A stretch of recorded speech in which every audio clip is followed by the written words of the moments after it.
Hi everyone, I'm back with another tutorial of Tech Assist. So today's tutorial is actually based on how to delete your Airbnb account once and for all. Now before we get started, make sure that you're well connected with your internet service and also make sure to watch the video till the end.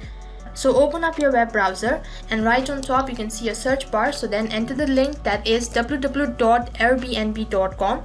So here as you can see that I'm logged in, so this page is actually not needed while deleting your Airbnb account.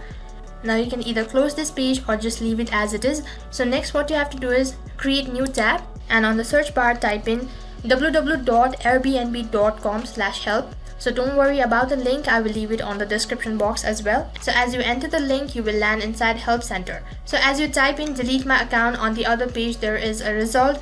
Now right on top you can see deactivating or deleting your account, tap on it. Now as you tap on it, on the other page you'll have more information. So you can see there is a statement, and on the second paragraph you can see to submit a request for either one, visit manage your data from a web browser. So you'll have to tap on manage your data.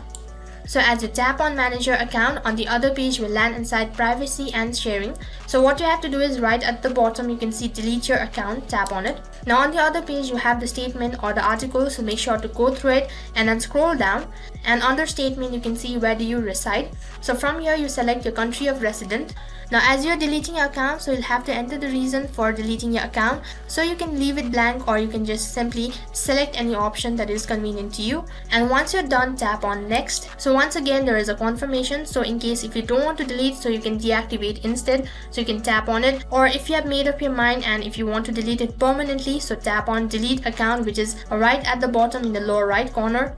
So here as you can see, once again there is an update, so it says that your deletion request has been submitted. So next what you have to do is you'll have to wait patiently for them to reply. Now that is all for this video. In case if the video was helpful, make sure to like, share, subscribe and also hit the bell icon so that you never miss an update. Thank you for watching.